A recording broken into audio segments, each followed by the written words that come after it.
Assalamualaikum warahmatullahi wabarakatuh. Kami dari kelompok 7 mata kuliah Manajemen Pendidikan Karakter, Program Studi Manajemen Pendidikan Islam, Fakultas Ilmu Tarbiyah dan Keguruan, Universitas Islam Negeri Sumatera Utara akan menjelaskan mengenai konsep kepemimpinan pendidikan karakter. Adapun anggotanya terdiri dari Citra Malinda Sitorus, Julia Safira Wardani, Sazrin Syafiq Zahrofi, dan Tri Fatima. Untuk selengkapnya, simak video kami berikut ini.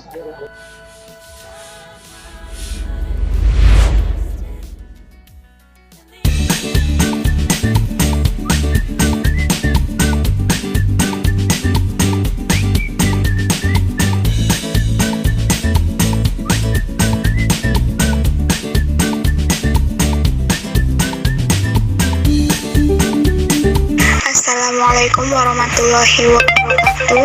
Saya Citra Malinda Sitorus dengan NIM 0307191003 sebagai pemateri pertama dari kelompok 7 yang akan menjelaskan pengertian kepemimpinan. 1. Pemimpin. Secara etimologi, pemimpin berasal dari kata dasar pimpin atau lead, berarti bimbing atau tuntun. Dengan begitu di dalamnya terdapat dua pihak, yaitu yang dipimpin itu rakyat dan yang memimpin atau imam. Setelah ditambah awalan P menjadi pemimpin atau leader, berarti orang yang mempengaruhi pihak lain melalui proses kewibawaan komunikasi sehingga orang lain tersebut bertindak sesuatu dalam mencapai tujuan tertentu. Kemudian yang kedua adalah kepemimpinan. Kepemimpinan berasal dari kata pimpin, berarti tuntun atau bimbing. Kata pimpin kemudian melahirkan kata memimpin, pimpinan, pemimpin, dan kepemimpinan. Dalam Kamus Besar Bahasa Indonesia, secara sederhana, kata pemimpin diartikan sebagai orang yang memimpin. Sementara kata kepemimpinan yang berarti perihal pemimpin. Kepemimpinan menurut Robert An-Nadeum dan Fred Massari adalah pengaruh antar personal yang dilaksanakan dalam suatu keadaan yang ditujukan untuk mencapai suatu tujuan khusus melalui proses komunikasi. Kepemimpinan adalah proses mempengaruhi, mengkoordinatif, dan menggerakkan orang lain untuk melakukan kegiatan-kegiatan dalam satu kelompok ke arah tercapainya suatu tujuan. Baik, itu saja dari saya. Assalamualaikum warahmatullahi wabarakatuh. Nama saya Julia Safira Wardani, NIM 0307192050. Saya akan menjelaskan mengenai unsur dan fungsi kepemimpinan. Unsur-unsur kepemimpinan menurut Wahyu Sumjo ada 4, yaitu sebagai berikut. Yang pertama adanya kepemimpinan, yang kedua adanya pengikut, yang ketiga adanya sifat ataupun perilaku tertentu, yang keempat adanya situasi dan kondisi tertentu. Fungsi-fungsi kepemimpinan diantaranya yang pertama, fungsi perencanaan, yaitu seorang pemimpin perlu membuat perencanaan yang menyeluruh bagi organisasi dan bagi dirinya sendiri selaku penanggung jawab tercapainya tujuan organisasi. Yang kedua, fungsi memandang ke depan. Seorang pemimpin yang senantiasa memandang ke depan berarti akan mampu mendorong apa yang akan terjadi serta selalu waspada terhadap kemungkinan. Yang ketiga, fungsi pengembangan loyalitas. Pengembangan kesetiaan ini tidak saja di antara pengikut tetapi juga untuk pemimpin tingkat rendah dan menengah dalam organisasi. Yang keempat adalah fungsi pengawasan, yaitu fungsi pemimpin untuk senantiasa meneliti kemampuan pelaksanaan rencana. Yang kelima adalah fungsi pengambilan keputusan. Pengambilan keputusan merupakan fungsi pemimpin yang tidak mudah dilakukan. Metode pengambilan keputusan dilakukan secara individu, kelompok, tim, atau panitia, dewan, komisi, referendum, ataupun mengusulkan usulan tertulis ataupun yang lain sebagainya. Yang keenam adalah fungsi memberi motivasi. Seorang pemimpin perlu selalu bersikap penuh perhatian terhadap anak buahnya.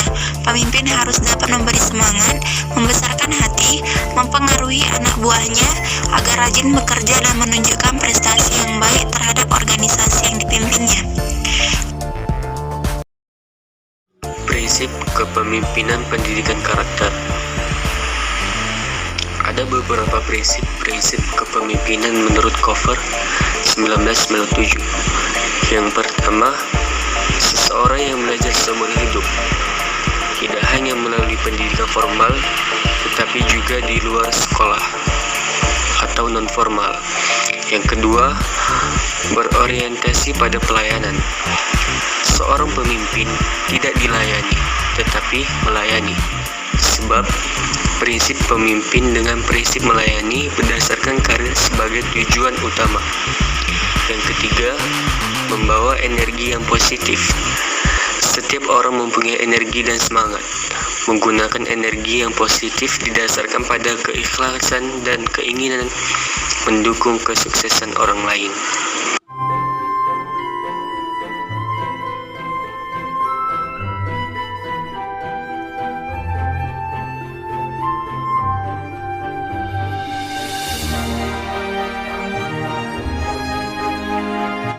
Assalamualaikum warahmatullahi wabarakatuh. Saya Tri Fatimah akan melanjutkan pembahasan mengenai kepemimpinan pendidikan karakter.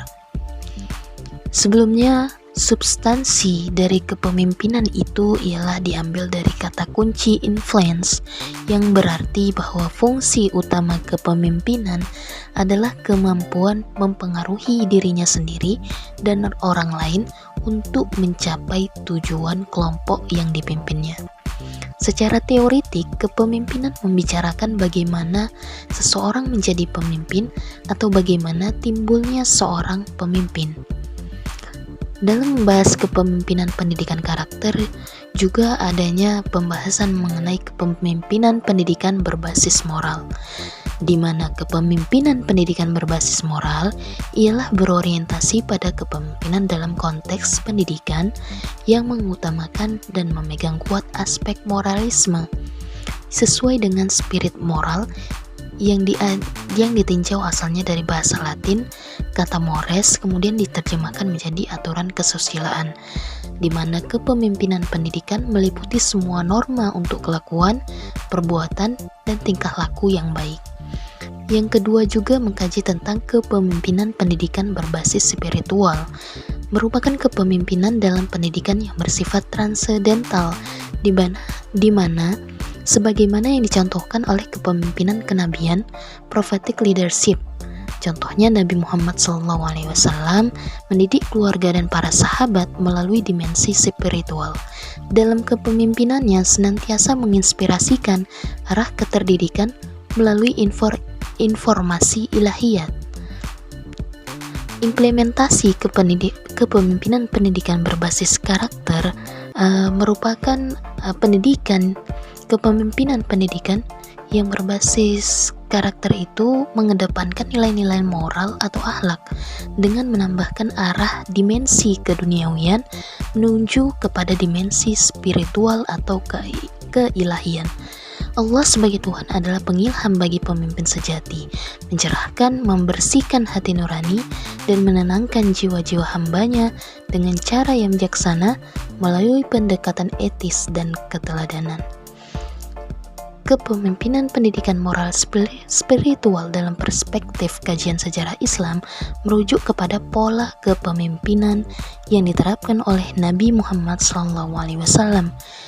Adapun Wijaya Kusuma dan Yusanto telah mencatat 4 sifat yang utama dalam kepemimpinan Nabi Muhammad SAW yang dapat kita teladani dalam kepemimpinan pendidikan karakter.